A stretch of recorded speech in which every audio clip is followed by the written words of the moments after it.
সবার মতো আমিও একটা নতুন কাজে জয়েন হয়ে গেলাম, যে কাজ সবাই মনে হয় সচরাচর করে, বাচ্চা কাচ্চা যার হয়েছে সেই মনে হয় এই কাজ করে। তো এই দিক দিয়ে দেখেন আমার এই সাওয়াল স্কুলে ভর্তি করাইছে, এর জন্য আমি একটা নতুন চাকরি পাইলাম, যা আমার প্রত্যেক দিনে আসা যাওয়া করা লাগে। চাকরিটা মনে হয় অনেক বোনেরাই করে, যা গো আচ্ছা এরকম হয়েছে, তারা সবাই মনে হয় এই চাকরিটা করে। তো এই চাকরি করতে করতে মনে করেন আইসা রান্নাটা অনেকটা সময় আমার দেরি হয়ে যায়। তো আসসালামু আলাইকুম সবাইকে, কি অবস্থা সবার, কেমন আছেন সবাই? সালামটা দিতে আমার অনেকটা সময় লেট হয়ে গেছে, তো কেউ কিছু মনে করবেন না যে সালামটা দিতে আমার সময়টা যে দেরি হয়ে গেছে। তো এই দিক দিয়ে আমি সকালবেলায় মাছ ভিজাই গেছিলাম যে আইসা আমার রান্না করা লাগবো, আর বাসা থেকে বের হওয়ার সময় ভাবছিলাম যে আজকে শাক নিয়ে আসবো।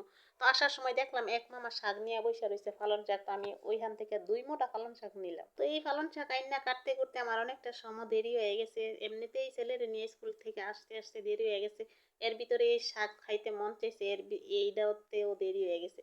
তো এই দিক দিয়ে আমার রান্না শেষ, পালং শাক রান্না শেষ। কিরকম হয়েছে বলবেন।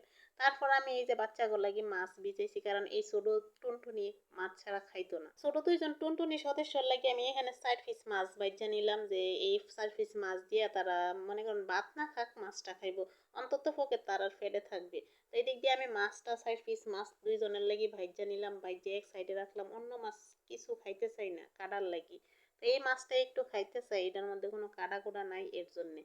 তো এই দিক দিয়ে আমি মাছ ভাজতেছি, মাছ ভাজা আমার শেষ। মাছ বাইছে আমি এক সাইড করে রেখে দিব। একটা মাছ দেখছেন, মানে করেন কিছু কিছু মানুষ আছে না গাড়তেরা, এরকমই মাছটা উঠতে চাইতেছে না। তো মাছ ভাজা আমি শেষ করলাম। এই দিক দিয়ে এই যে ফ্রিজের মধ্যে মনে করেন মিষ্টি কুমড়া ছিল, একটা সির ছিল মিষ্টি কুমড়ার, ওই মিষ্টি কুমড়াটাও আমি নামাইয়া এইটা কাইটা নিলাম, যে এইটা আজকে আমি রান্না করে ফেলবো।